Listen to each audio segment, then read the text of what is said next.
देख जरा इस ओर सांवरिया, देख जरा इस ओर, देख जरा इस ओर सांवरिया, देख जरा इस ओर सांवरिया, देख जरा इस ओर।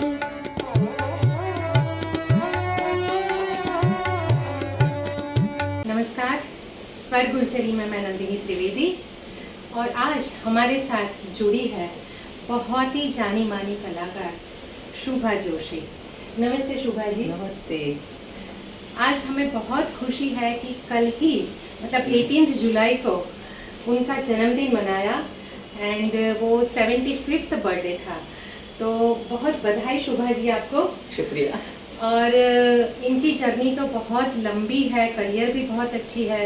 उन्होंने अपने जो गुरु पांडुरंग अंबेडकर, फिर रमेश नाडकर्णी जी और मास्टर नवरंग जी से तालीम ली है।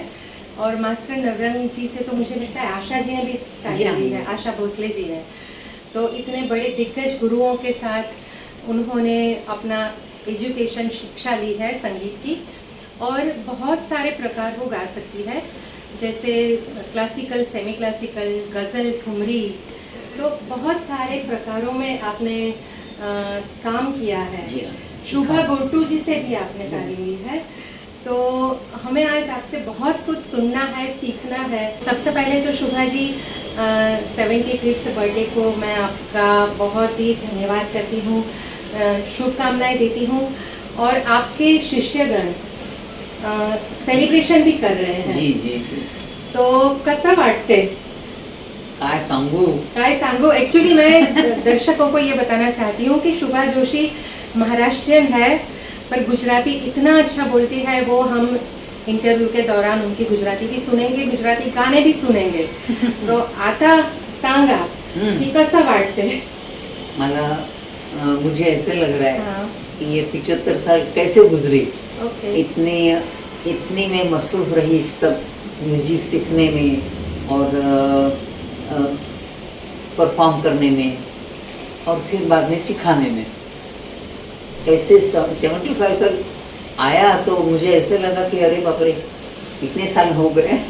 पर लगता नहीं है, क्योंकि वैसे तो आप जो संगीत करते हैं मुझे लगता है वो हमेशा खुश रहते हैं और युवान भी रहते हैं, ऐसे लगता है।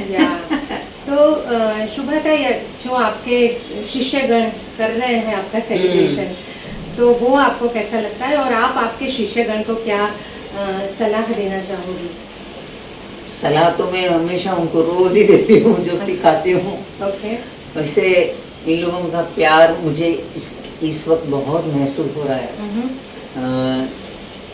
इतना प्यार मैंने कभी भी सोचा भी नहीं था, क्योंकि मैं हमेशा दम डांटती देती रहती हूँ। और ये क्यों नहीं किया, वो क्यों नहीं किया। अच्छा, किसी के सबके गले के हिसाब से मुझे सिखाना पड़ता है, और भगवान की मेहरबानी ये है कि मुझे सब कुछ सीखने को भी मिला। और मैं गाती भी हूँ, मतलब क्लासिकल जिसको सीखना है, ठुमरी जिसे सीखना है, तो गज़ल सीखने, तो ये सब उस हिसाब से जो लड़कियाँ आती हैं बहुत प्यार से सीखती भी हैं, और अपना सिखाने का काम तो है ही। तो मतलब आपको ऐसा लग रहा है कि जब वो सीखने आते हैं तभी तो उनको बहुत डांट पड़ती है, पर वो उनके अच्छे के लिए है, वो मेरे हिसाब से अच्छे के लिए। अभी वो स्टूडेंट किस तरह से उसको हैंडल करते हैं, पर सब अपने अपने क्षेत्र में बहुत अच्छी पोजीशन पे हैं, अच्छा काम कर रहे हैं। जी हाँ। वो तो आपकी बदौलत ही है कि आपने सिखाया। नहीं, उन्होंने भी किया, मैंने तो सिखाया। अगर सीखने वाला भी उस पर मेहनत करे, उसको सोचे, तो उनकी ही बढ़ोतरी होगी ना, प्रगति उनकी। वो तो है। ओके, तो आपकी जो वॉइस क्वालिटी है वो बहुत अनूठी है। हाँ। जो दर्शकों ने आपको सुना है उनको तो मालूम है, सरदारी बेगम फिल्म में जो आपने गाया है वो लाजवाब है।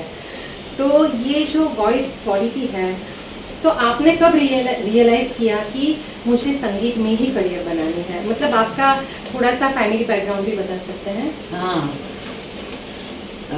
दरअसल ये बात हुई कि बचपन से मेरी आवाज़ बहुत भारी, इतनी भारी थी कि इस ज़माने में ज़्यादातर हाई पिच गाने वाले और रेंज वाले उन लोगों की बहुत सराहना होती थी। और मैं कब कुछ गाने लगूं तो मुंह मोड़ते थे कि ये कैसी आवाज़ है, लेकिन मैं अपनी आवाज़ को बहुत एंजॉय करती थी अपने आप में। अकेले जब होती तो मैं बिंदास गाती रहती, मगर गाना भी उस वक्त तो सीखा हुआ नहीं था बचपन में। तो हमारे घर में तो रेडियो नहीं था, पड़ोस में रेडियो था, तो वो जोर से बजाते थे, तो वो फिल्मी गाने ही सुनने को मिलते थे ज़्यादातर। तो वो सुन सुन के गाने के बंदिश जो है, मतलब कंपोजिशन तो याद हो जाता था, शब्द तो मालूम नहीं पड़ते थे। फिर जितने शब्द आते हैं उतने, और नहीं आते थे उसको ना ना ना ना करके गा लेते थे। तो वो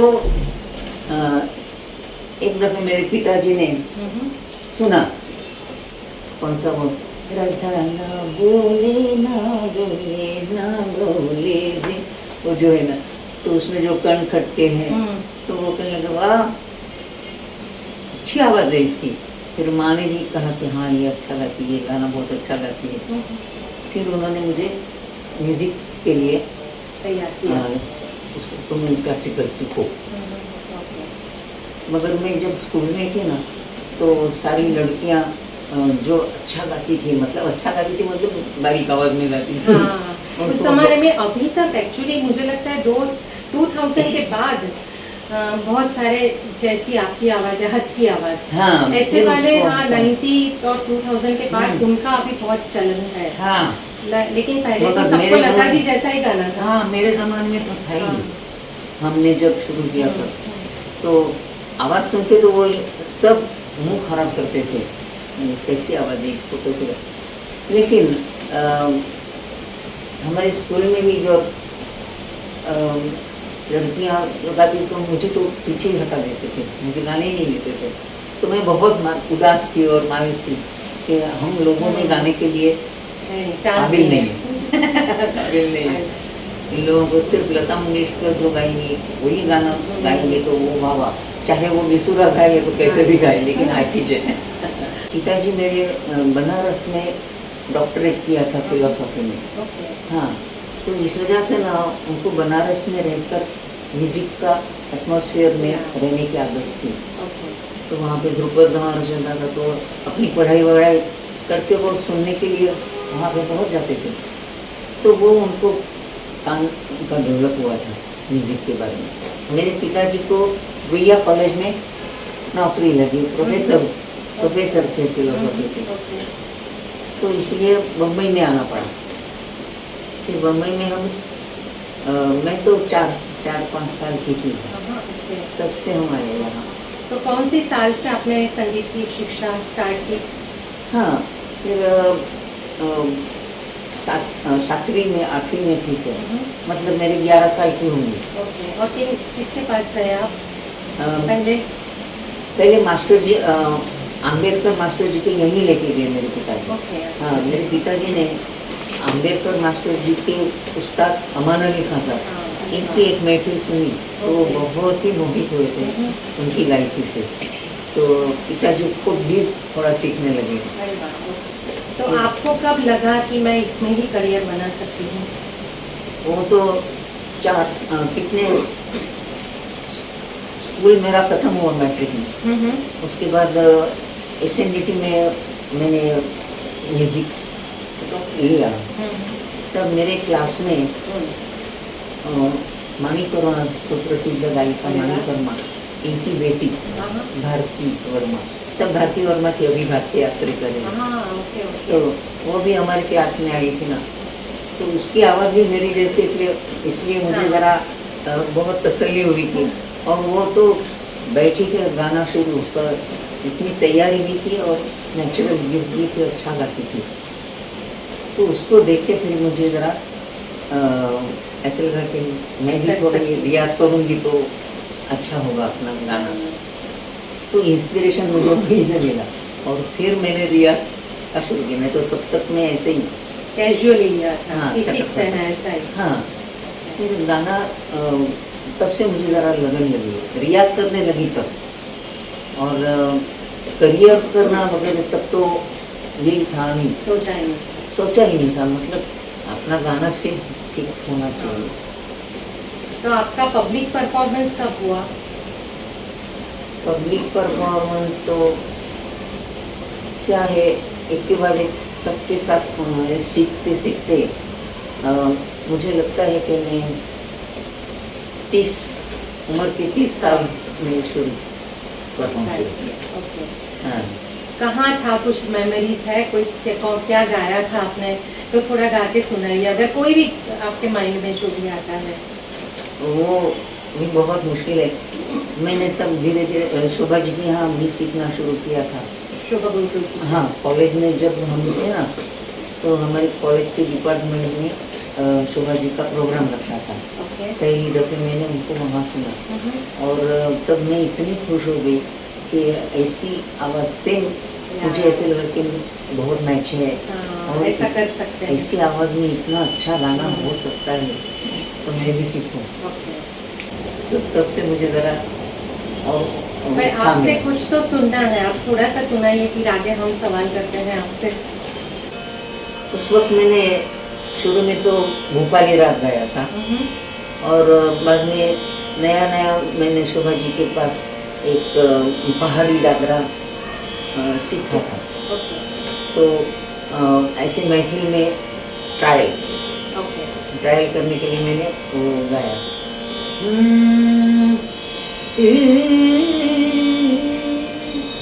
बालमवा साजनवा ओ बलमवा याद तुम्हारी आए, बलमवा याद तुम्हारी आए, सजनवा याद तुम्हारी आए। ये गाया बहुत था। अच्छा है, बहुत अच्छा है। ઓકે શુભાજી, તમે ગુજરાતી બહુ જ સારું બોલો છો, તો હવે આપણે થોડી ગુજરાતીમાં પણ વાત કરીએ. बिल्कुल। તો તમે આટલું સારું ગુજરાતી કે ઘણી વખત એવું લાગે કે તમે ગુજરાતી જ છો, એટલી સારી રીતે બોલી શકો છો, તો ગુજરાતી ભાષા સાથે તમારું એક્સપોઝર કેવી રીતે થયું? ગુજરાતી એટલે મને આવડે છે કે અમે જે વાડીમાં રહેતા હતા તો ત્યાં ખાલી મરાઠી ફેમિલી અમારી હતી અને બાકી 6, 7, 8 ફેમિલી બધી ગુજરાતી. અને એ પણ ભાવનગરના, કાઠિયાવાડના, સુરતના, એવા એટલે રાજકોટના, દરેકની ભાષાની સ્ટાઇલ જુદી જુદી એટલે છે એક્સેન્ટ બોલવાની. પણ આવડે હા. તમને? ઓકે. એટલે સાંભળી સાંભળીને મને યાદ આવી. અને અમારા બાજુમાં એક દમણિયા કરીને રહેતા હતા, એમની મિસેસ વાંચવાનો એને બહુ શોખ હતો, તો મને લખતા વાંચતા પણ આવડે છે. અરે વાહ, that's so nice. તો અમે એક લાઇબ્રેરીને જોઈન કરી હતી ને એમાંથી છોકરીઓમાંથી. તો એકવાર મેં એમને પૂછ્યું કે તમે શું વાંચો છો, તો તું પણ વાંચ કરીને એમને મને કાદંબરી આપી હતી. અરે વાહ. હવે હું ભૂલી ગઈ નામ. ઓકે. તો મને વાંચવાનો નું શોખ પણ પણ ગમે લાગે. છે. હા, ઓકે. પણ તમે એક વાત મને કહી હતી બહુ વખત પહેલા, મને થોડું યાદ આવે છે કે તમે કોઈક પ્રોગ્રામમાં મુંબઈમાં પરફોર્મ કરતા હતા ને ઉમાશંકર જોશી ને બધા બહુ સાહિત્યકારો હતા, હા, હા. તો એ શું વાત હતી? સંત કવિ, સંત સ્ત્રી કવિ, ઓકે. એમનો પ્રોગ્રામ રાખ્યો હતો. કોણે રાખ્યો હતો? નીનુભાઈએ. નીનુ મજુમદાર. નીનુભાઈએ, હા, ઓકે. નીનુ મજુમદારે. તો એમાં મને એક મરાઠી અભંગ જનાબાઈનો ઓકે. અને એક ગુજરાતી મીરાબાઈનું ભજન ગાવા માટે મને નીનુભાઈએ કહ્યું કે તારે આ ગાવાનું છે. ત્યારે મેં બધા ગુજરાતી મોટા મોટા કવિઓ સુરેશ દલાલ, ઉમાશંકરજી અને આ બધા આવ્યા હતા ને એમાં મેં એક મરાઠી અભંગ ગાયો અને પછી ગુજરાતી નથી નથી પીધા મેં અજાણી મીરાબાઈનું ભજન છે ને તે ગાયું. તે ઇન્ટરવલમાં ઉમાશંકર એ લોકો બધા બહુ જ ખુશ થયા હતા મારું ગાયન સાંભળીને. તો ઉમાશંકરજીએ નીનુભાઈને બોલાવીને કહ્યું કે એ છોકરીને બોલાવ જરા, શુભા જોશીને બોલાવ. એટલે હું મને લઈ ગયા પપ્પા નીનુભાઈ અને મેં એમને કે અરે તું તો ગુજરાતી હોવા છતાં મરાઠી કેટલું સરસ ગાય છે એમ એમને.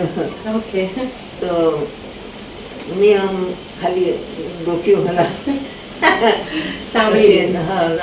પછી નીનુભાઈ કે અરે ભાઈ મહિના ઉમાજી આ તો મરાઠી જ છે એમ, ગુજરાતી નથી.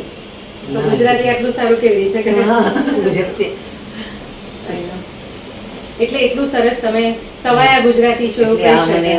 આ મને બહુ મોટી એવોર્ડ જેવું છે, બહુ મોટા એવોર્ડ જેવું છે મને એ વખતે ખુશી થઈ. તમે હમણાં આમ વાતચીતમાં જ બોલી ગયા કે પપ્પા, તો એ નીનુ મઝુમદાર ને તમે પપ્પા કહેતા હતા, તો એમની સાથેના એમના કુટુંબ સાથેના તમારા સંસ્મરણો વિશે થોડીક વાત કરો, કારણ કે તમે એમના માટે ઉદય મઝુમદાર માટે પણ ગાયું છે. એ તમે ચોક્કસ વાત કરો, અમારા દર્શકોને જરૂર ગમશે. કમુદબેન માટે પણ ગાયું છે. અરે વાહ, તો બધું તમે તમારી એ સંસ્મરણની યાત્રા વિશે વાત કરો અને જો કંઈક યાદ આવે તો વચ્ચે વચ્ચે ગાઈ સંભળાવો. હવે સાંભળીએ વિદુષી શુભા જોશીના અવાજમાં એક સરસ મજાનું ભજન.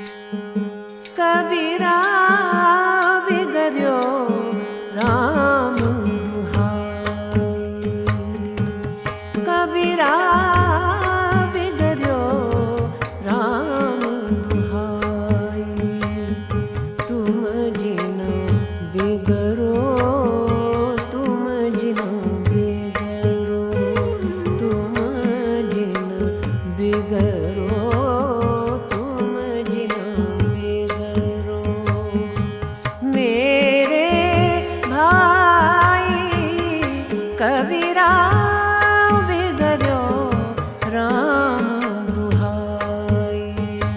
અને નીનુભાઈ પેલા રેડિયો પર કામ કરતા હતા ને, અને હું રાજુલની સાથે કોલેજમાં રાજુલ મહેતા, હા રાજુલ મહેતા, રાજુલ મહેતાની સાથે પહેલા મારી ફ્રેન્ડશીપ હતી અને કોલેજમાં હતી ત્યારે અમે બંને જણા બધા પીરિયડ ખતમ થાય એટલે અમે બેસતા હતા ગાવા માટે.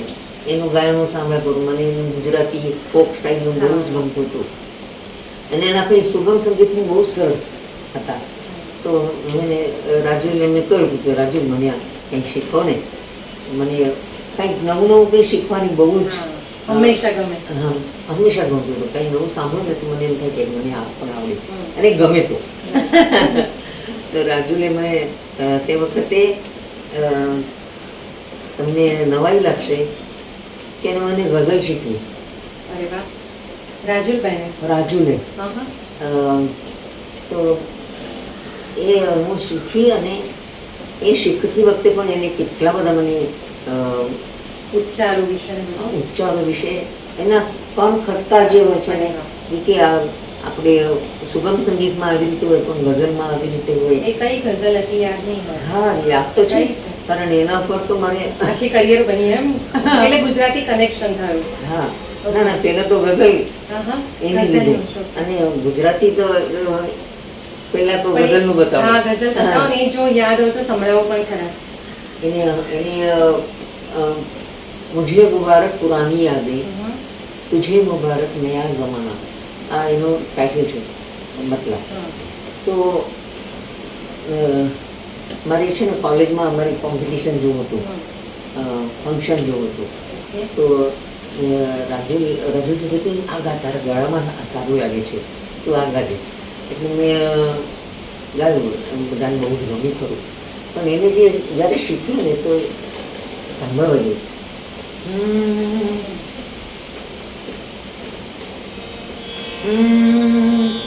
तेरे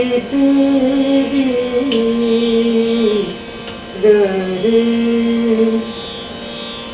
मुझे मुबारक पुरानी यादें, मुझे मुबारक पुरानी यादें, तुझे मुबारक नया જમાના. હવે આ જે જગ્યા છે ને, નયા આ જે ખટકાવ છે ને, એને તો કોઈ નહીં, ન્યુ કમર શીખવા નયા મને પણ એ ખટકાવ ના, શુભાની આમગા, શુભાની આમગા. એટલે મને એટલી બધી આદત પડી ગઈ કે ગઝલના માટે આવાજ ખટકાવ જરૂરી છે બધી વસ્તુ. હા, ગઝલમાં ખટકા અવાજ હોવા જોઈએ, લઉડ. नया जमाना दुआएं देता रहेगा तुझको, दुआएं देता चालू करो, रहेगा तुझको सदाए गुजरा हुआ जमाना. એવી રીતે મારી રાજુ સાથે પહેલી ઓળખાણ તો આ જ હતી. હા, અને પછી એક દિવસ એ ગુજરાતી ફોક ગાતી હતી. કીધું મને આ પણ શીખવો. તે ગાતી હતી ઓલો, મારી સગી નણંદ લડીના વીરા રૂમાલ મારો લેતા. આમાં થોડો પેલો શબ્દનો ઉચ્ચાર કેવા, અને પછી યોડલિંગ જેવું, એ બધું એને મને બરાબર બારીકીથી બતાવીને બેસાડેલી. એટલે રાજુલભાઈ જોડે પહેલી ઓળખાણ થઈ. પછી નીનુભાઈ અને કૌમુદીભાઈ સાથે એ જ કહું છું. એને મને શીખ્યું ત્યારે જે રેડિયોની કોમ્પિટિશન હતી મ્યુઝિક સુગમ સંગીતમાં, તો મને રાજુલ કીધું તું એમાં ભાગ લઈ લે ને. તો મેં ભાગ લીધો અને એમાં મેં મને લાગે છે આ જ ગાયું છે, મુજે મુબારક ગાયું અને એક મરાઠી, હા મરાઠી ગાયું. પણ તે વખતે નીનુભાઈ મને લાગે છે અંદર હતા અને બીજા જજ પણ હતા, પણ મને ખબર હતી. હા, તો નીનુભાઈ ઘરે આવીને રાજુલને કહેતા હતા, રાજુલને કે એક છોકરી એટલું બધું સરસ ગાઈ ગઈ, મારા કાનમાં જાણે અમૃત વરસ્યા. એ રાજુલે મને પછી કહ્યું ને, એટલે મને કહ્યું. આ તમે વરસ્યા બોલ્યા ને, હા, એ એક્ઝેક્ટ કૌમુદીબેનનું તમે એડપ્ટ કર્યું છે. કારણ કે ઓલવેઝ કે અનુસ્વાર પણ સંભળાવવો જોઈએ ગાવામાં. તો તમે એકદમ સવાયા ગુજરાતી છો જ. એ બધા. એટલે પછી તો રાજુલને ખબર હતી ને કે મેં ભાગ લીધો છે, પણ પપ્પા કોણ હતું? તો એ કે ના, એ તો નામ તો કે નહીં ને, રોલ નંબર હોય. તો તમે મને રોલ નંબર કોને? રાજુલ એમને પૂછે. તો એને એમ કહ્યું નહીં કે મારી એમ પણ. પછી મને બીજે દિવસે મારા ત્યાં આવીને મને કહેતી તારો રોલ નંબર શું હતો? મેં એને કહ્યું, કંઈ બોલી નહીં. પછી કે હવે એને ઘરે લઈ આવો. પપ્પા ક્યાં નીનુભાઈ ગયા, એને ઘરે લઈ આવો. પછી ત્યાર પછી મારું ત્યાં આવવા જવાનું થયું. પછી તો વારે વારે મને એમના કમ્પોઝિશન શીખવીએ, ટીવી પર ગવડાવ્યા હતા, રેડિયો પર સ્પેશિયલ સોંગ તે વખતે થતા હતા. હા, એમાં એમને ગુજરાતી સુગમ સંગીતમાં એક નવો જ પ્રકાર એમને ઇન્ટ્રોડ્યુસ કર્યો. એટલે ઠુમરી દાદરા જેમ હોય ને, ગુજરાતી દાદરો અરે વાહ. એમ સમજો. તેવું તો મેં કોઈ દિવસ સાંભળ્યું નથી. હા, પણ એ તે વખતે રેકોર્ડિંગ વગેરે કર્યું ને એટલું બધું વાયરલ થયું. અરે વાહ. હા એ જમાનામાં થયું હતું. હા. તે કયું ગીત હતું? એ તો Appreciate સાંભળવું જ કર્યું. પડે. હા. એ દાદરો સાંભળવો પડે. દાદરો એનો પપ્પાએ જ લખેલો અને પપ્પાએ જ કમ્પોઝ કરેલો. ઓકે. હમ.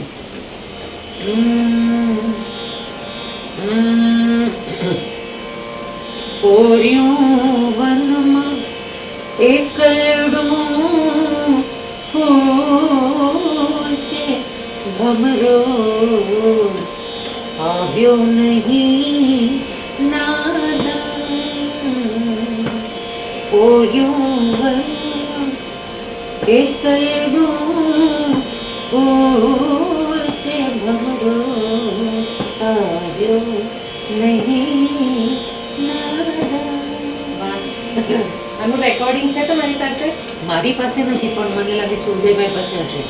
તો આપણે જો શક્ય હશે તો દર્શકોને એ પણ સંભળાવશું. હા, ચોક્કસ સંભળાવો. મને કંઈક પણ સાંભળવા નવું. મળશે. Yeah, મને I know. પણ નથી Let's સાંભળવા. hope કે એમની પાસે હોય. હમ. અને કૌમુદીબેન સાથેના તમારા સંબંધો અને સોનલબેન, મીનલબેન બધા ઉદયભાઈ. હા, અને પછી તો ઘણી વાર રાજુને ત્યાં તું રહી જા ને અહીંયા રહી જા ને એટલે એમને ત્યાં હું રહેવા માંડી. તો મિનલબેન સોરી મિનલને પણ ગઝલનો બહુ શોખ. તો એ મને સુભાષ તું છે ને આજ જાની કીધી ના કરું પણ ટ્રાય કર. અરે વાહ. તે વખતે મેં પહેલી વાર સાંભળ્યું. એને મને કેસેટ આપી હા. ફરીદા ખાનમની. તો પછી મારે ઘરે જવાનું એ ભૂલ ગઈ. એવી રેકોર્ડ સાંભળવા મળે તો વિદ્યાસનની, ગુલામ અલીની ને તે વખતે રેકોર્ડ નવી નવી જ આવેલી હતી ને I know. તો હું તો સાવ ગાંડી થઈ ગઈ. પણ એ આ ગઝલને વધારે પુશ કરવા વાળી મિનલ છે. અચ્છા, ઓકે. હા, I know. તમને બહુ જ family એટલે આખી તરીકે ફેમિલી મારા માટે I know. એકદમ એકદમ કહેવાય ને જિંદગીમાં આખો ટર્નિંગ પોઈન્ટ. Turning point. એટલે એમના થ્રુ તમને ગુજરાતીમાં ઘણું ગાવાનો ચાન્સ મળ્યો. હા, એમના જ થ્રુ મળ્યું. અને કૌમુદીબેન માટે તમે કોઈ કર્યું છે, ગાયું છે કે એમની કમ્પોઝિશન ગાયું છે? હા, ઓફકોર્સ. એક ફેમિલી માટે એમણે ગાયું. હા. અચ્છા, એમાં તમને એમાં તમે ગાયું છે? કૌમુદીબેને ગવડાવ્યું. ઓકે. અને અને ઉદયમાં કૌમુદીબેને શું મને તો ઘણા બધા ઠુમરી દાદરાઓ પણ બહુ સરસ શીખ્યા છે. એમ? કારણ હા, ઠુમરી દાદરા એ તો સિદ્ધેશ્વરી દેવી તો એમના ગુરુ હતા ને. I know. તો એમના ઘરે આવવા જવાનું સિદ્ધેશ્વરી દેવીનું રહેતું હતું. બરાબર. અને કૌમુદીબેનની પાસે કેટલો ખજાનો. તો એમને મને ઘણા બધા પપ્પા નીનુભાઈના પણ ઘણા બધા કમ્પોઝિશન ઠુમરી દાદરાના અરે વાહ. એમને શીખ્યા છે. બહુ સરસ છે. હમ. અને મને એમ લાગે છે કે શોભાજી પણ એમના દાદરાઓ ગાતા હતા. ઓહ, અરે વાહ. હા. અને છેલ્લે ઉદયભાઈ માટે પણ તમે કોઈ ગાયું છે? એ કયું ગીત છે?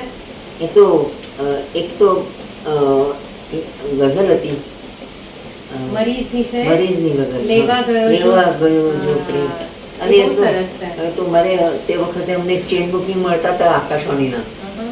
તો ગુજરાતમાં ઘણી વાર મને આવવા જવાનું થતું હતું. Okay. અમદાવાદ, રાજકોટ, ભુજ સુધી. એ ગઝલના તો એકાદ શેર હા, યાદ એની છે? ફરમાઈશ હતી તે. અરે વાહ. હા. તો એ થોડીક સંભળાવો કારણ ને. એ તો ટીવી પર પણ હા, સારી એવી તેની popular ખાસ થઈ થઈ હતી. છે. એ તમે થોડીક સંભળાવો ને, બહુ સુંદર છે ગઝલ. મને અમને ગાવાનું બહુ જ તકલીફ છે. બે લાઈન સંભળાવો. હા, એ તો ઉદયભાઈ પાસે હશે જ હશે. હા, કઈ નહીં, પણ આપણને થોડું લાઈવ પણ સાંભળવા મળે.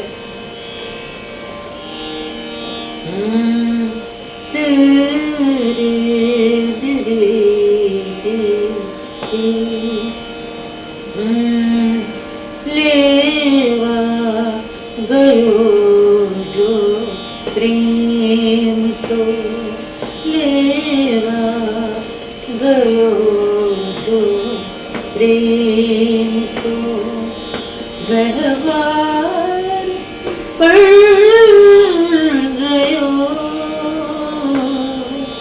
દર્શનની ઝંખના હતી દર્શનની ઝંખના હતી અણસાર પણ ગયો લેવા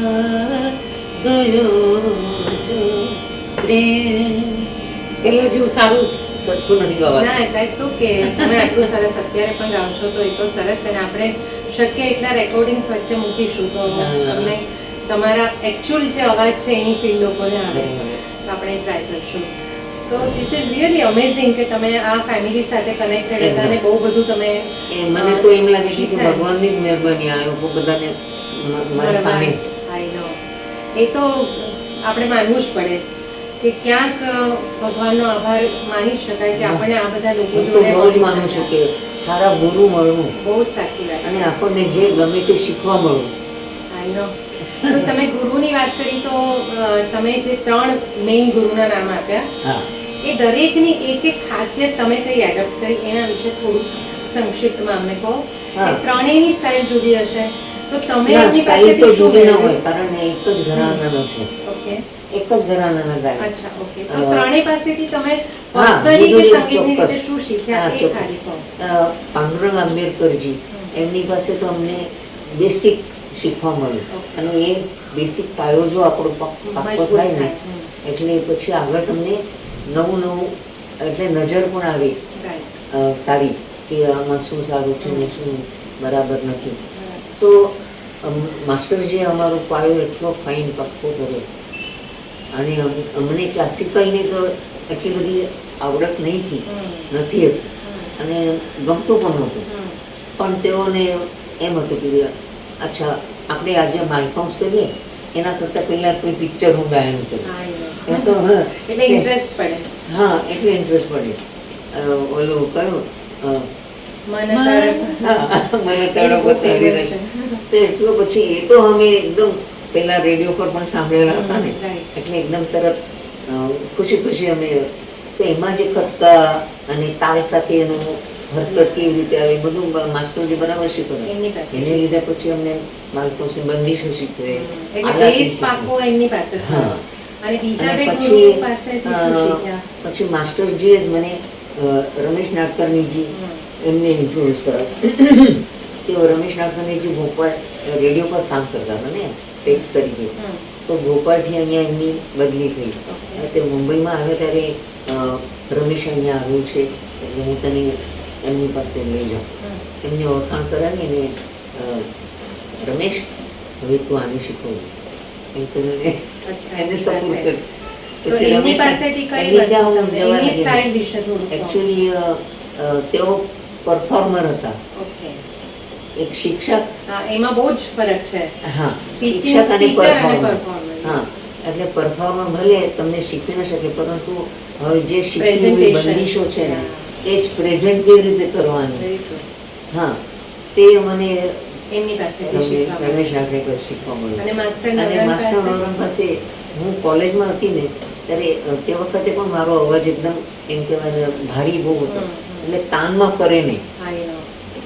તાનમાં ફરે નહીં તો હું બહુ જ કોશિશ કરું, રિયાઝ કરું ને આમ તેમ પણ કંઈ મને મનમાંથી સમાધાન ન હોય.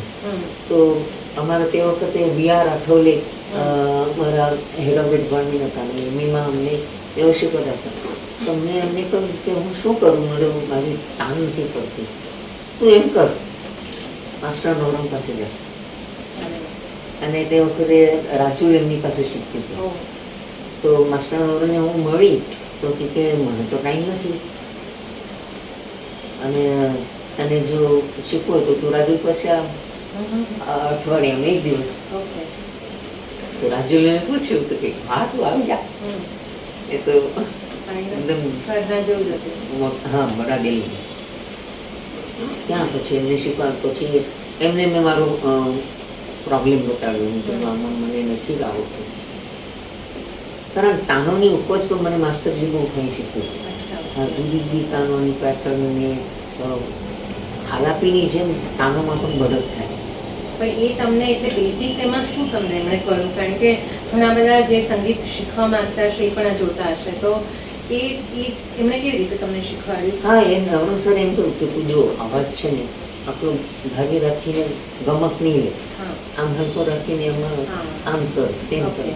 એમ કરતા કરતા મને એટલે મોડ્યુલેશન તમને શીખવાડ્યું કે કેવી રીતે કરવું? કારણ કે આ બધી વસ્તુ બહુ એટલે ઇમ્પોર્ટન્ટ છે. આલાકીમાં આવી રીતે અવાજ રાખવો જોઈએ, તાનોમાં તમે આવી રીતે અવાજ એટલે આલાપી માધ્યમ ખુલ્લા અવાજમાં તમે ગાઓ ને એવો જ તમે તાનમાં ગાઓ તો તાન પણ મીઠી ન લાગે Yeah. અને ફરે પણ નહીં એવું બધું. Okay. તો એમને બહુ ફાઇન છે. એમને રાગો પણ ઘણા શીખ્યા, સંબંધીઓ પણ શીખ્યા. Okay. બરાબર. So now you would like to know कि आपने जयदेव जी से लेके A.R. रहमान तक હા. सबके गाने कहीं कहीं गाए हैं. હમ. So tell us about that experience. मुझे पर्सनली जयदेव जी के कंपोजिशन बहुत ही पसंद है और इसको नए पसंद ज़माने है, में सबको हाँ सबको और नए ज़माने में A.R. रहमान दोनों बहुत अपनी जगह पे स्टॉलवर्ड्स हैं. तो उनके साथ आपकी जर्नी कैसी रही और आपने कौन से गाने गाए हैं उनके लिए? उस वक्त शोभा गुरुकुल जी के पास मैं सीखती थी और उनके बहुत सारे प्रोग्राम वो पीछे होते हैं। कानपुरे पे, हाँ कानपुरे में हम बैठते थे. Okay. मैं और सरला गड़े. हाँ. तो उनके चाहने वाले प्रोग्राम को चाहने वाले इतने गाने को चाहने वाले इतने सारे बड़े बड़े लोग आते थे. तब जयदेव जी, जगजीत जी और वसंत देसाई जी और Okay. बहुत सारे सब. तो शोभा जी के पीछे बैठते बैठते वो हमारी भी तारीफ काफी- होने लगी. हाँ, और पहचान भी बढ़ती गई. पहचान बढ़ी. ओके. और खुद ही शुभा जी, शुभा हमारे यहाँ आओ, हमारा ये गाना गाओ वगैरह ओके. खुद होके बुलाते थे. तो तो जयदेव जी के बारे में आप कुछ बता रही थी. हाँ, तो उस वक्त ना आकाशवाणी पे कॉयर हाँ. म्यूजिक का चलता है. कॉयर म्यूजिक चलने लगा था नया नया में, सब देशभक्ति के गाने. तो उसमें मुझे सिलेक्ट किया था. तो मैं रोज़ाना मुझे वहाँ आना जाना पड़ता था. और शाम के वक्त जयदेव जी हमेशा वो रीड्स होटल के पास खड़े खड़े उनके दोस्तों के साथ बातें करते करते खड़े रहते. वो वहाँ चर्च गेट में ही रहते थे. हाँ वहाँ Okay. चर्च नहीं रहते थे. हाँ, हाँ. रीड्स होटल के पीछे ही Right. उनका घर. ओके. तो उन्होंने जब मुझे शोभा जी के पीछे सुना था तो उन्होंने मुझे बुलाया. अच्छी आवाज़ है, हाँ तुम्हारी अच्छी आवाज़ है, आओ ना कभी हमारे घर आओ. तो उनके घर में गए. तो तभी त्रिकोण का चौथा कोण ऐसे फिल्म तो उसमें मुझे उन्होंने गाने के लिए अरे वाह. माया गोविंद का गाना बहुत अच्छा था. प्यार है अमृत कलश, प्यार के उससे अलग अलग पहलू बताए थे उसमें. ओके. तो वो एकदम अलग, मतलब हीर की तरह, अरे वाह. पंजाबी हीर की तरह वो उसका उसका कंपोजिशन था. ओके. उनके बारे में, जयदेव जी के बारे में तो ये बताना चाहूँगी कि वो शायद उनकी आवाज़ उस वक्त चलती नहीं थी. तो वो गाते थे तो कुछ समझ में नहीं आता था शुरू में. मेरे सॉरी. हाँ, हाँ, है ना. समझ में नहीं आता था. थोड़ी देर उनको देखते रहते थे. फिर जब हारमोनियम पे वो बजाते जब गाते थे तो बजाते थे ना, तो पता चला वो. तो फिर वैसे पिकअप करके ऐसा है, ऐसा है, हाँ हाँ बरोबर ऐसा ही है. ओके. ऐसे हमने उनके उनके कंपोजिशन का तो उनका जवाब नहीं. लाजवाब है, सही मस्त. बात है. नेचर भी बहुत अच्छा था. हाँ ओके. एकदम सिंपल. और आपने जगजीत सिंह के साथ भी कुछ काम हाँ, किया है, तो वो जगजीत- क्या था? तो वो भी तुम लौट आओ ऐसा कुछ उनका फिल्म. और शत्रुघ्न सिन्हा का कालका अच्छा. ये फिल्म. और मद्रास की एक फिल्म थी ये, उसमें एक मुजरा ओके. मुजरा स्टाइल. कैबरे डांसर था. अच्छा, वो भी आपने गवाया था. वो भी एक अलग ही एक्सपीरियंस रंग था. था. ओके. तो जगजीत जी मुझे बहुत चाहते थे, गाने को बहुत चाहते थे. और वो कभी भी ये कुड़ी बहुत सुरीली है, ये कुड़ी बहुत सुरीली है, सब म्यूजिशियनों के सामने. अच्छी बात है. और A.R. रहमान के साथ आपका परिचय कैसे हुआ? मेरा परिचय डायरेक्ट तो नहीं था. हम्म. यहाँ पे अपने भूषण जी हैं, मधुबाला की बहन हुई ना शायद. हाँ हाँ हाँ. हाँ, तो उन्होंने शायद A.R. रहमान जी ने ऐसे टाइप की कोई आवाज़ चाहिए तो उन्होंने मेरा नाम सजेस्ट किया. सजेस्ट किया. और तब सरदारी बेगम का वो गाना बहुत फेमस हुआ था. हाँ. तो उस वक्त मेरी दिल से फिल्म में Right. बैकग्राउंड में आपकी एक, आवाज यूज की गई है। हाँ एक यमन रात में बंदिश थी, अरे वाह। मैं वारी वारी जो हाँ, अच्छा, ओके। तो आपके बहुत सारे संगीतकारों के साथ भी जी ऐसा संबंध भी रहे हैं और सीखना सपन भी जब मिला मोहन, है। हाँ बहुत सीखने को।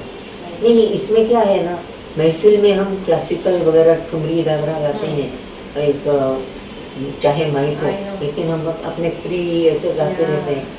और ये फिल्म में गाना, वो अलग है स्टूडियो में स्टूडियो गाना, और हमें तो तानपुरे की इतनी आदत रहती है ना, कान के पास होगा तभी हम गा सकते हैं। अच्छा। और यहाँ पे स्टूडियो में जाओ तो कान में वो हेडफोन्स लगा लगा लेते के, हैं। तो शुरू में तो मुझे बहुत परेशानी होती थी, लेकिन धीरे धीरे मतलब ये फायदा भी हुआ मेरे को। हाँ, सीखना मिलता है, कुछ न कुछ नई हाँ। बात है।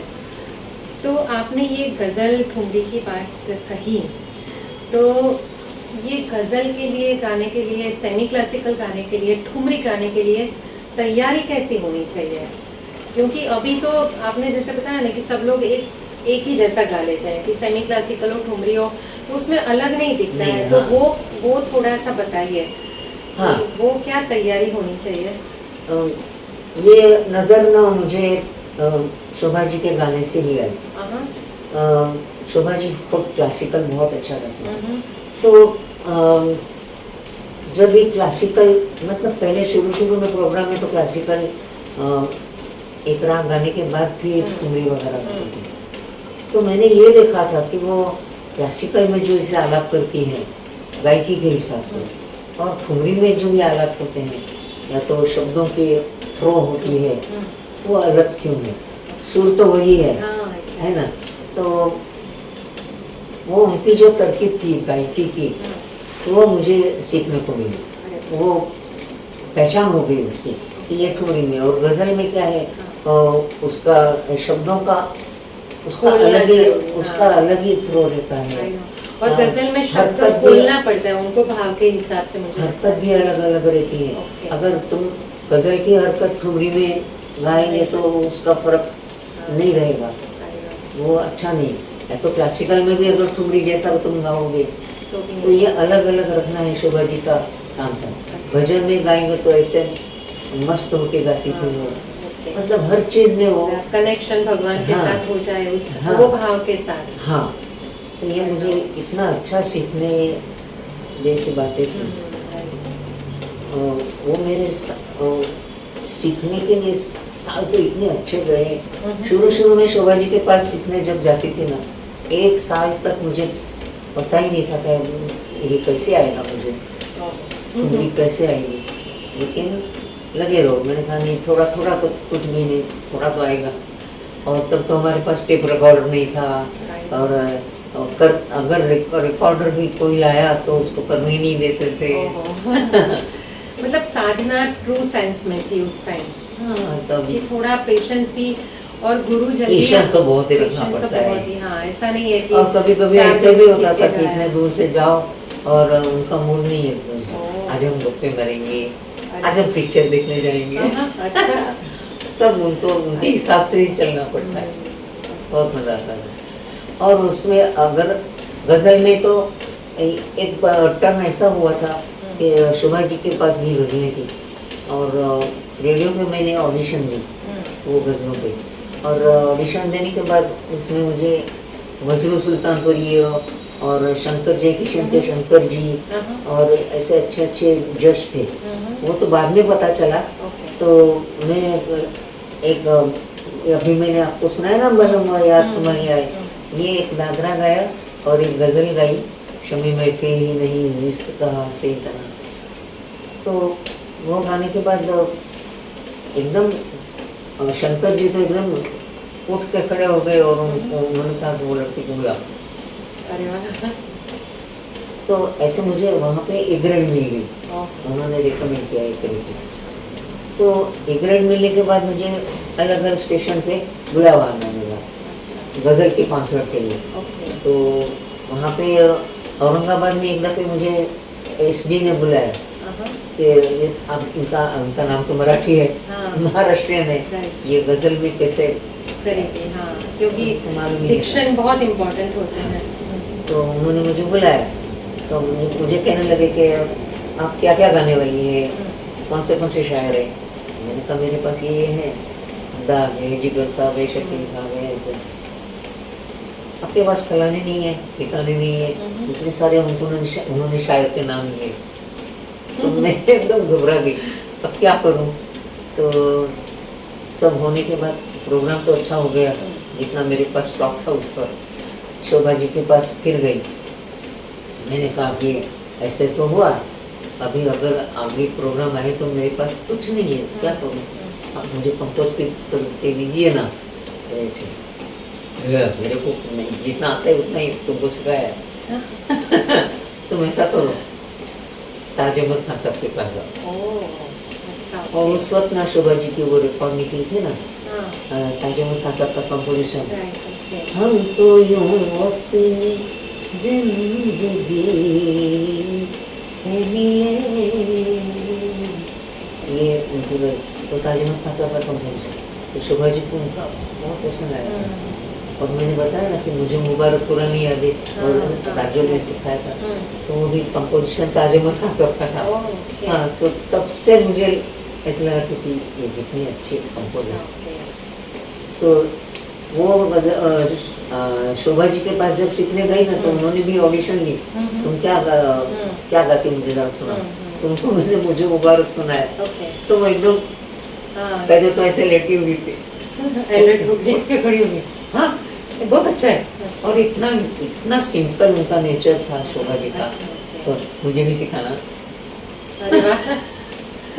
ऐसा कोई कहता है इतने देखो बड़े ना, तो मैं तो एकदम इतनी खुश भी हो गई और चौंक भी। मतलब ताज अहमद खान साहब के पास जाओ, ऐसे मैंने शोभा जी ने। अच्छा, तो गजल के लिए आप फिर उनके पास गए। फिर वहाँ जाने के बाद वो तो गज़लें बहुत मुश्किल से और बहुत हाई लेवल की सिखाने लगे। अब मैंने सोचा कि अभी इसका मतलब भी मालूम नहीं है और क्या गाएंगे। फिर मैंने उर्दू सीखा। अरे वाह, अच्छा। हाँ, जैसे बाल भारतीय पहली से 7वीं तक की किताब मैंने किया है। मुझे सिखाया अनवर अली, इनका नाम, उन्होंने बहुत अच्छा सिखाया मुझे अलिफ बे के कैसे। हाँ, और लिखना पढ़ना सिखाया और वो डिक्टेशन देते थे, वो भी उर्दू में मैं लिखना यहाँ तभी परफेक्शन आता है गजल गायकी में। क्या, क्योंकि उनको उच्चार भी ठीक होते हैं। हाँ, वो तो बहुत ही, ये तो बहुत ही जरूरी है। हाँ, वो ग भी, हाँ, एन गाया, अ भी होगा तो सादा अ और एन। औरत को है ना, हम औरत के औरत इस तरह से उच्चार करते हैं। छोटी छोटी चीजें बहुत सीखनी मिली। ये उन्होंने बहुत अच्छा सिखाया। उसके बाद मुझे दरवेश, इब्राहिम दरवेश के मौलाना, उन्होंने मुझे उर्दू सुबह एक प्रोग्राम में उन्होंने मुझे सुना। फिर मैंने उनसे पूछा कि आपको ऐसे लगता है कि मैं उर्दू साफ आना चाहिए, इसलिए ज़रा ज़्यादा जोर दे के, मतलब वो जो उर्दू नेचुरल बोलने वाले उनके रवानी में जैसे आता है ना, वैसे तो मेरा नहीं आता होगा, ऐसे मुझे लगा। तो कहने लगे नहीं, तुम्हारा बहुत अच्छा है, तुम लेकिन और डिटेल में ज़रा सीखो और मेरे पास आओ। तो उनके पास फिर सीखी, तो उन्होंने मुझे सर्टिफिकेट भी दिया है। तो ये मुझे बहुत फायदे भी हुए और एक से दूसरे होता है, कॉन्फिडेंस आता है। हाँ। और वो जमाना मैंने देखा भी है कि ऐसी ज्यादा मुझे लगता है कंपटीशन नहीं थी। आप शोभा जी ने ताज अहमद के पास आपको भेजा, एक गुरु ने दूसरे के पास भेजा। अभी बहुत बड़ी बात है जो आजकल कम दिखाई देती है। तो शोभा ताई आजकल नहीं, उस जमाने में भी थोड़ा भी था नहीं था, पर फॉर्चुनेटली आपको ऐसे गुरु मिले। ओके, तो शोभा ताई एक आखिर में ये सवाल पूछना चाहती हूँ कि 18 जुलाई को आपका 75th बर्थडे था और लुकिंग बैक आपको ये पूरी जर्नी कैसे लगी? कोई रिग्रेट है या कोई एम्बिशन बाकी है करनी? एम्बिशन तो बहुत है, बहुत। अभी भी गाती हूँ तो ऐसे लगता है कि अभी ये करना बाकी रह गया, तानों की और फिरत होनी चाहिए थी। वैसे मैं तो गाने में उस्ताद आमिर खान साहब, अरे। बड़े गुलाम अली खान साहब, फिर हमारे माणिक वर्मा जी, इनका गाना बहुत पसंद करते थे, फॉलो भी करना चाहते थे। प्रभात रे जी, इनका भी मुझे गाना बहुत पसंद। मतलब आमिर, हमारे स्टाइल, हमारे घराने में आमिर खान साहब का भी नाम है, हाँ, बिल्कुल। उस्ताद आमिर खान साहब। तो आपका पिंडी बाजार घराना हाँ, है ना? वही, राइट, हाँ। ओके। तो आमिर खान साहब की गायकी मुझे फॉलो करने के लिए, मगर उनकी जो ताने वगैरह वो भी कहीं कहीं सीखे हुए हैं ना, क्योंकि तो मतलब अभी भी आपको सीखना पसंद है? हाँ, सीखना और you want to सीखना continue सीखना like that? मतलब सीखा जो हुआ है, हाँ, उसको और भी अच्छा करना है, पॉलिश correct करना है, चाहिए, very पॉलिश good। करना चाहिए। और वो तो कहते हैं कि कलाकार की साधना एक जन्म में पूरी नहीं होती है, हाँ। उसके लिए 2-3 जन्म लेना पड़ता है, तो वो तो भी in a way- है। और मैं ये चाहती हूँ कि मुझे एक तो इतना दूर रहने के लिए मैं इस वजह से नौकरी नहीं कर सकती थी। हाँ, okay। अगर नौकरी करूंगी तो गाना बजाना बिल्कुल नहीं कर सकते, I know। है ना। तो रियाज आपने करना, पूरा डेडिकेट म्यूजिक के ऊपर ही किया था? मैंने ये सोचा कि अगर नौकरी करनी है तो फिर गाना बजाना छोड़ देना पड़ेगा। तो नहीं, अगर गाना बजाना करना है तो पैसा देखा जाएगा, हाँ। कहाँ से मिलेगा, क्या मिलेगा, मगर सब भगवान ने मुझे एक एक दरवाजे खोल खोल के। और कोई रिग्रेट है कि कुछ रह गया, इतने साल में मुझे ये कुछ करना था और नहीं हुआ, ऐसा कुछ है? यही है कि अच्छा। मुझे रियाज और करना चाहिए था। ओके, बाकी तो यू आर हैप्पी एकदम और संतुष्ट है? एकदम happy. Okay, thank you so much. अब एक छोटा सा रैपिड फायर राउंड है, उसमें एक एक शब्द या एक सेंटेंस में ही आपको जवाब देना अच्छा। है। हाँ, तो वो थोड़ा फन राउंड जैसा है, तो हाँ। वो हम शुरू करते हैं। हाँ। ओके, तो शुभा जी, मैंने बताया कि रैपिड फायर राउंड करते हैं छोटा सा। तो सबसे पहले तो मुझे ये पूछना है कि अदर देन म्यूजिक आपकी हॉबीज क्या है? मुझे सिलाई कढ़ाई का बहुत शौक है, और वो जब भी मुझे वक्त मिलता है रियाज करने के बाद उसको करती हूँ। अच्छा, ओके। आपको फिल्मों का तो शौक है, तो फेवरेट फिल्में कौन सी है आपकी, ऑल टाइम फेवरेट? हाँ, बचपन में हमारे पिताजी ने झनक झनक पायल बाजे, वो मुझे बहुत पसंद आई थी उस पर। और उसके बाद मुगले आजम भी, और अभी अभी जो उमराव जान, उसमें तो कहानी भी अच्छी है, काम भी अच्छा किया है, और गाने भी अच्छे हैं, सब कुछ अच्छा है। उमराव जान भी बहुत पसंद। जी हाँ। और मराठी कोई फिल्म में कोई आपको पसंद आई हो? हाँ, एक फिल्म जो मैंने देखी थी उसमें मैंने एक ही गाना गाया था, और एक पूरी फिल्म में एक ही गाना था वो, और वो आजकल बहुत ही वायरल हुआ है। होरा होरा हसती तीच उडी, ये इसका मुखड़ा है। ओके, और उसका नाम है एक उनाड दिवस। ओके। वो नई फिल्म है, मतलब रिसेंट है? नहीं नहीं, वैसे तो 10 साल हो गए। 12 साल। शुभा जी, आपको क्या पसंद नहीं है? क्योंकि आपने पसंद की थी तो बहुत सारी बातें की, तो क्या नहीं पसंद है?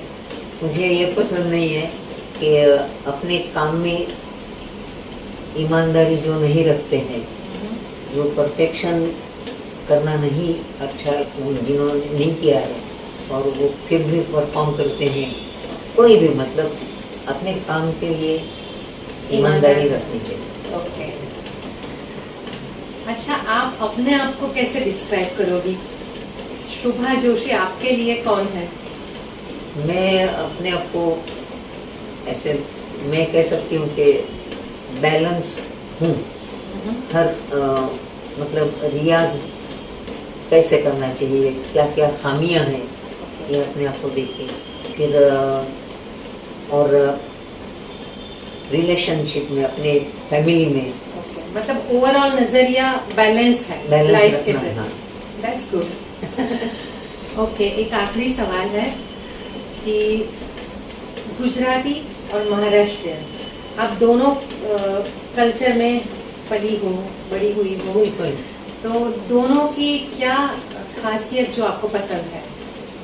महाराष्ट्रियन लोगों का एक बात बहुत अच्छी है कि वो जो भी काम करते हैं तो एकदम लगन से और बहुत डिटर्मिनेशन। हाँ, मन लगा के एकदम पूरा करना चाहते हैं, मेहनत बहुत करते हैं। हाँ, और गुजरातियों में तो उनका हॉस्पिटैलिटी, हाँ, मेहमान गति हाँ, वो और चोखा, साफ सफाई अच्छा। ये उनका इतना अच्छा रहता है। और गुजराती फूड अच्छा लगता है? गुजराती फूड अच्छा लगता है, वो तो सारी दुनिया भी जानती है। ढोकला, फाफड़ा, थेपला, वर्ल्ड फेमस है। या ओके, ठीक है। तो बहुत ही अच्छा लगा आपसे बात करके, और हम चाहते हैं कि हमारे दर्शकों के लिए आप एक लास्ट गाना सुनाइए और फिर ये हमारा इंटरव्यू हम समाप्त करेंगे। मैं फिलहाल तो मुझे गुजराती गाना मैंने गाया है, वो मुझे इतना अच्छा लगता है, उसमें सारी गायकी और मैंने हमारे गाने में जो गायकी की खूबियाँ हैं वो उसमें सब आए हैं। अच्छा, वो किसका कंपोजिशन है? वो श्यामल सौमिल, अरे वाह, अहमदाबाद के। हाँ, ओके। और रामानुज, माधव रामानुज। ओके, तो वो आप सुनाइए थोड़ा सा, एक लाइन सुनाती हूँ।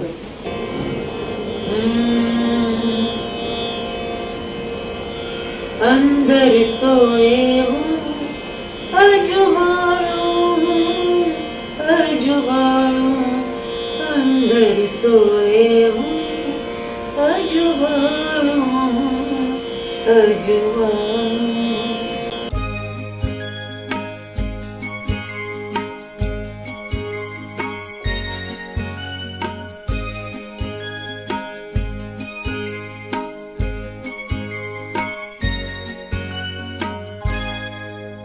अंदर तो ए हूँ अजवाणू, अजवाणू, अंदर तो ए हूँ अजवाणू, अजवाणू। टड़बड़ती हो आँख जेने जोवाने, टड़बड़ती हो आँख जेने